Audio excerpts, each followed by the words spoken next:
It has been a mere 6 months since a number of our members who are title deed holders from Zimbabwe approached SAI with a request to be the vehicle for those who want to push back against the bonds offer, but also to ensure that the aspirations and the interests of title deed holders are properly represented in the process of negotiating a settlement with government. In this 6 months, we grew our membership from less than 100 to very close to 900. And today we are the biggest representative voice of dispossessed farmers in Zimbabwe. Very soon after we launched our first campaigns to promote the interests of title deed holders, a number of our members approached us with a request to see if we can kind of recoup some of the value they lost when they sold their land in land reform to government a few years ago. And of course, this is impossible. But we learned a lot of lessons. Once you have surrendered your title deed, there is really very little leverage you have on the system. Don't make that mistake. Originally, the first drive of SAI was to say no to the offer in bonds. And this, of course, had put us in a direct conflict with the CSE, in which a number of its leading personalities tried to promote this offer in bonds. We also challenged Valcon with a number of questions about its involvement in this process. So I wanted to know why a commercial business, a service provider, should be a signatory to the global compensation deed, because they do not represent the interest of the farmers, they represent the interest of their owners, their shareholders. And some of these questions were answered and others not.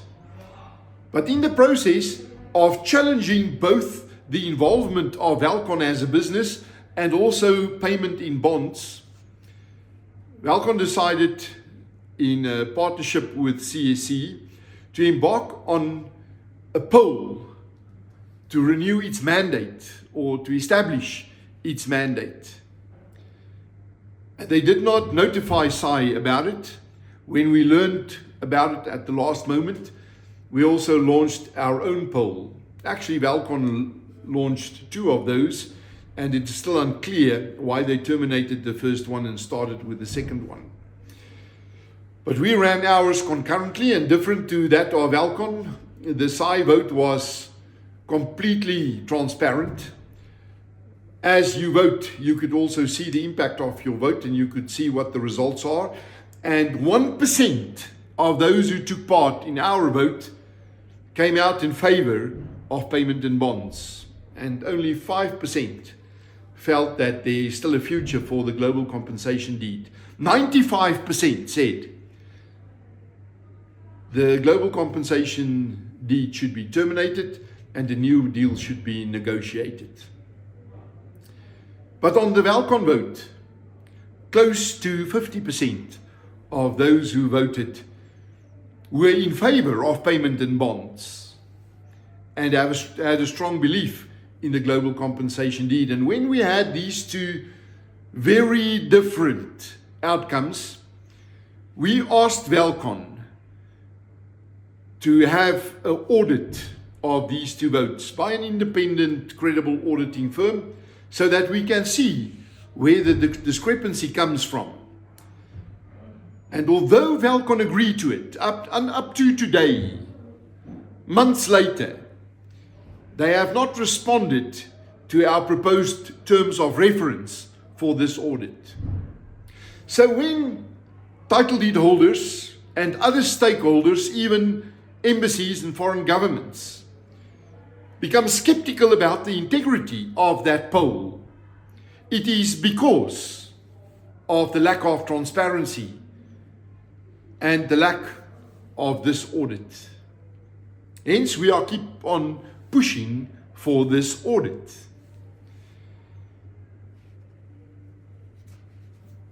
I had 2 visits, one to Harare and one to Bulawayo,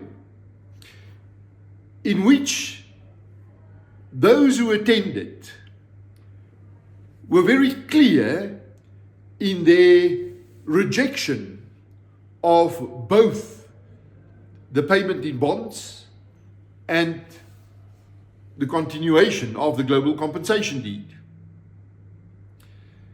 And because we are now the biggest representative of title deed holders, we started to push for a place around the table.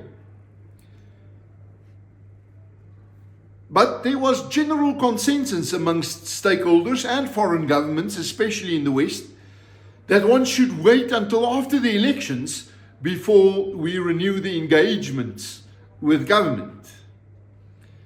And whilst we are waiting for these elections, it became clear that unity of mind is not guaranteed amongst those who represent farmers' organizations.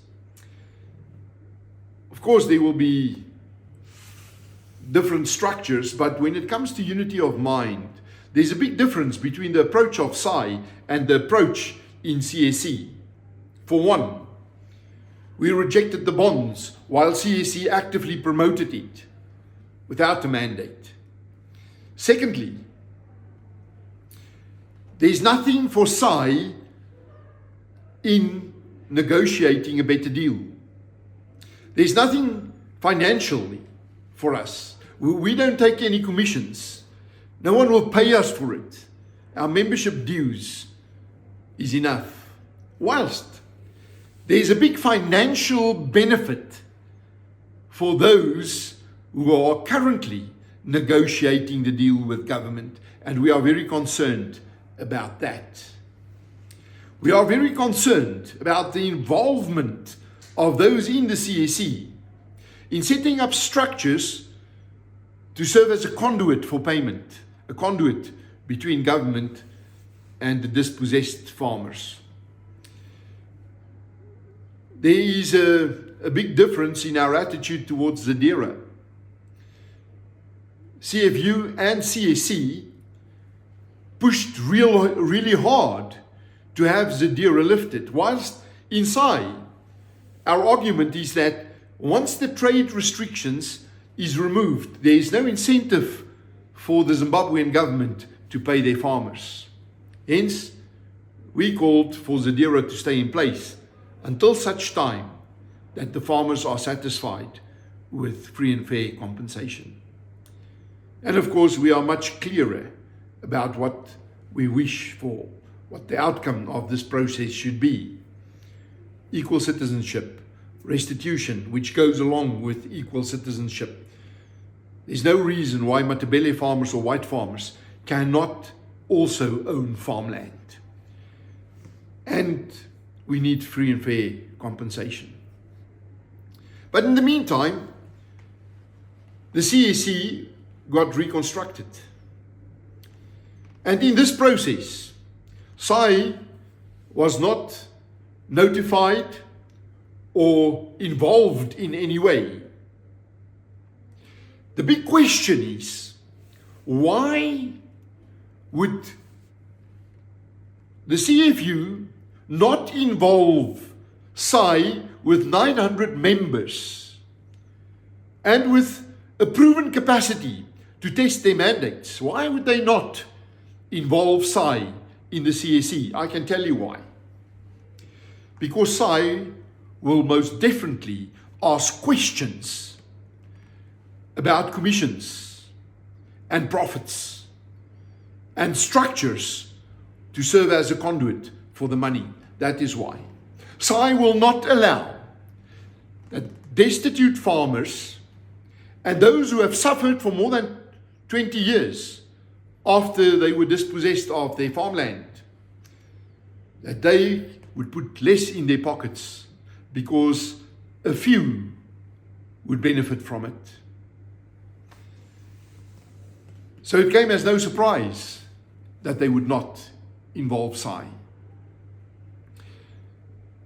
And now we sit with exactly the same people who got us where we are, who tried to push for compensation in bonds, who tried to push for the lifting of Zadira, which is not in the best interest of the farmers, negotiating in the very same way with the Zimbabwean government. And that's not on. I think there's a gross underestimation of SAI's capacity to liaise with other stakeholders, whether it is the business community, whether it is embassies, and there are 132 of them whom we update on a weekly basis, and with multilateral institutions and continental and international banks.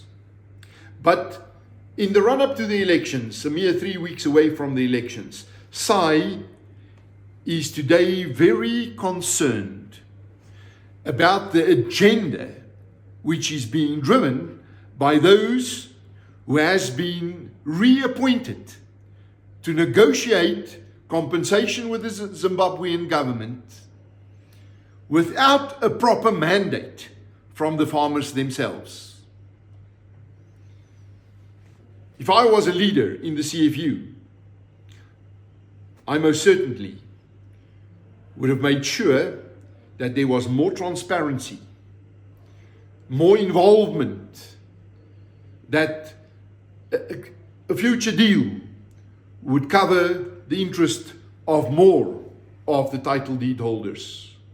And this opportunity has been squandered. I'm not going to play the man. Let's focus on the ball. You have all seen how the man had been played up to now, whether myself, past presidents, or other prominent members of SAI who are also title deed holders. But I want to remind the title deed holders, those of you who are now watching this video clip, of those previous title deed holders who prematurely sold their title deeds for a fraction of its value and now come back to us and ask, help me to recoup something, and we can't. You have but one chance to have free and fair, free and equitable compensation. When you surrender your title deed, that chance is gone. Up to that point, make sure that you have a proper deal in place and put somebody you trust to negotiate for that.